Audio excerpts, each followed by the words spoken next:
Hi, I'm Dr. Alexander McLawhorn. If you're watching this, you've just had direct anterior total hip replacement surgery.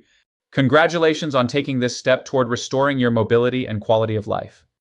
In this video, I will review the information contained in the postoperative instruction packet I provided and walk you through the key points to ensure a smooth and successful recovery. To start with, I want to review a few important reminders about the recovery process. First, recovery is a marathon and not a sprint.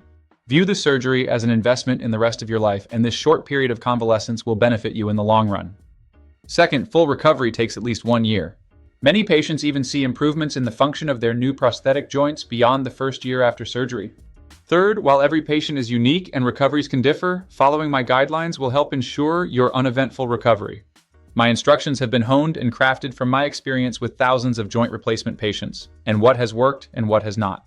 These instructions will keep you on the best path for recovery and keep you from setbacks, complications, and other common pitfalls after your hip replacement. Finally, you may receive many opinions from friends, family, therapists, and the internet. However, you trusted me to perform your surgery, so I'd ask you to trust my guidance for your recovery above any other advice you might receive.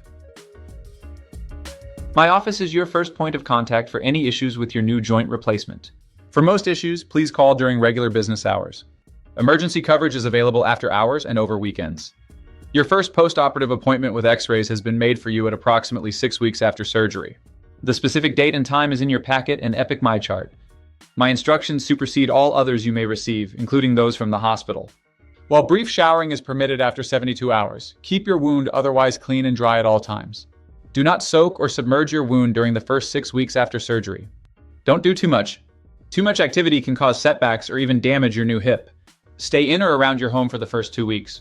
Use a cane or other support for at least 3 weeks. Follow all of my recommendations for walking distances. Do not exceed those distances. Avoid the gym in the first 2 weeks and do not do any lower body exercises in the gym during the first 6 weeks.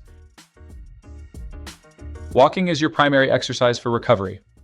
There are a few specific exercises that should be avoided in the first 6 weeks after the surgery to prevent pain and irritation of the new joint. Repetitive hip flexion and straight leg raises engage the muscles in the front of your new hip that were moved out of the way during the surgery. These exercises will further inflame those muscles and cause unnecessary pain. Single leg weight-bearing exercises on the new hip will overload the new joint, inflame the muscles, and potentially cause a stress fracture in the bone around the implants. All weight-bearing exercises in the first 6 weeks should involve double limb support on both feet to prevent these complications. There are just a few issues that require urgent attention after surgery. Please call my office if you notice any of the following symptoms. Excessive drainage from your incision. A high fever, over 101.5 degrees, 3 days or more after your surgery. Severe painful swelling in your thigh or calf. Finally, sudden new inability to bear any weight on your new hip. If you have other concerns, please don't hesitate to reach out to my office. Keep the silver Mepilex dressings on your incisions for 7 days. If you were supplied a second Mepilex dressing, apply this bandage to the primary surgical wound for another week. Don't remove the mesh tape called silk. It protects your incision. The silk will fall off on its own in 4 to 6 weeks. If the edges come loose or roll up, carefully trim those portions off. If there is no wound drainage, you may shower briefly 72 hours after your surgery. The Mepilex dressing is water resistant, and you may shower with this in place while it's on. Pat the bandage dry after showering. Prolonged showers and soaking the wound can weaken the incision and can lead to wound opening, drainage, and implant infection. Do not scrub, brush, soak, or submerge the incision. Do not apply the shower head directly on the incision. Gently pat the incision dry after showering.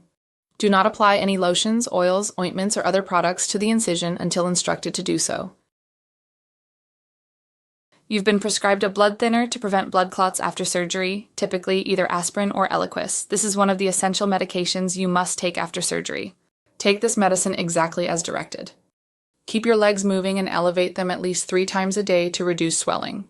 If there are any other essential medications specific for your recovery, they will be indicated in your printed post-operative packet. Being on your feet all day will result in excessive swelling. Elevate your legs for at least 1 hour, 3 times per day. Compression stockings are helpful to decrease the swelling, but are not necessary for most patients. Some postoperative swelling can be expected for 3 months after surgery. Ice should be applied at least 4 times per day for 20 to 30 minutes at a time. If you rented an ice and compression machine, also referred to as a cryopneumatic therapy device, you may use it right away, titrating the cooling and compression levels to your comfort. Initially, you may need to take 1 to 2 tablets of opioid medications such as oxycodone every 4 to 6 hours. We recommend taking these medications consistently for the first 2 to 3 days after surgery, until you understand your pain level after the anesthetics supplied during your surgery have fully worn off. It is expected that your requirement for prescription pain medication will diminish rapidly in the first week after your surgery. After 1 week, most patients do not require opioid medications.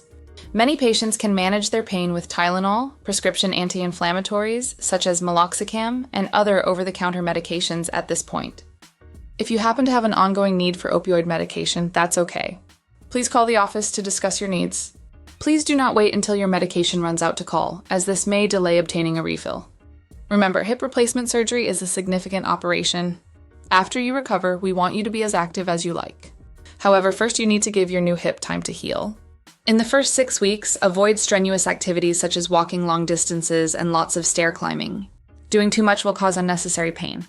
Listen to your body and reduce your activity level if you notice that certain activities are leading to increased discomfort around your new joint. Do not escalate your pain medication use for the sake of increasing your activity level. Please use a walking support such as a cane for at least 3 weeks, even if you feel it's unnecessary. This aids in maintaining balance and reducing strain on your new joint. Walk short distances, no more than a quarter mile at a time by the end of week 2, 1 mile by week 4, and 2 miles by week 6. Don't overdo it. Listen to your body. If you have pain, reduce your activity level. Skip outpatient PT for now. Instead, use in-home, virtual, or self-guided therapy for the first 6 weeks after surgery. We advise sleeping on your back if you can. If you're a side sleeper, sleep with a pillow between your knees. It will take several weeks or months to be comfortable sleeping on your operated side.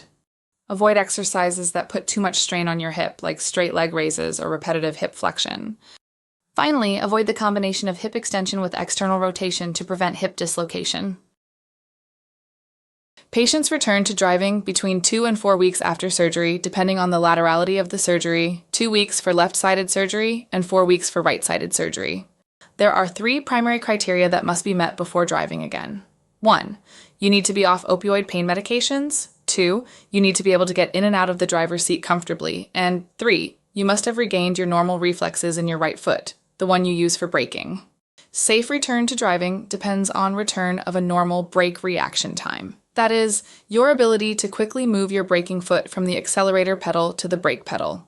To that point, return to driving depends partly on which leg had surgery, since the right leg typically operates these pedals. After left-sided surgery, patients can generally get back to driving sooner.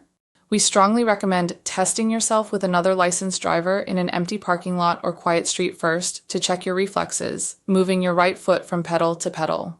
There is no generic recommendation for return to driving, and your return to driving must be evaluated on an individual basis. Airplane travel in the first 6 weeks after surgery can increase your risk of a blood clot. If you must fly in the first 6 weeks after surgery, please call the office to discuss the need for more aggressive anticoagulation. While flying, move your legs frequently, pump your feet up and down, perform glute sets, and get up and move around when it's safe to do so. Return to work varies depending on the specific demands of your job. Some ambitious patients return to desk jobs and administrative type work within 2 weeks of surgery. For more physically active jobs and heavy laborers, it may take 2 to 3 months to return to work. Please avoid any non-urgent dental and medical procedures, including dental cleaning, during the first 3 months after your joint replacement surgery. Although it is a very rare occurrence, bacteria can travel in the bloodstream to your artificial joint and cause an infection there. This risk is especially elevated in the first 3 months after surgery, as there is increased blood flow to the surgical area. Please notify your other doctors and dentists that you have a new joint replacement, especially before any dental, urological, gastrointestinal, or surgical procedures. We advise taking prophylactic antibiotics to protect your joint replacement from infection prior to such procedures for at least the first 2 years after your surgery. If you have certain risk factors, we may recommend lifelong prophylaxis. Dr. McLawhorn will discuss his specific instructions at your first postoperative visit. If you, your physicians, or your dentist have any questions, please call the office. We've covered the essential steps for a successful and uneventful recovery for you. If you have any questions or needs along the way, please don't hesitate to call my office. As a final reminder, don't try to rush your recovery. A period of intentional convalescence will benefit your healing. Finally, you will receive surveys at several points during the first year after surgery. Please take a few minutes to fill them out as accurately as you can. They help me understand how you're progressing and also help me improve the care I provide to other patients. Thank you for taking time to watch this video. I hope it's answered many of your questions and will guide you through a smooth recovery.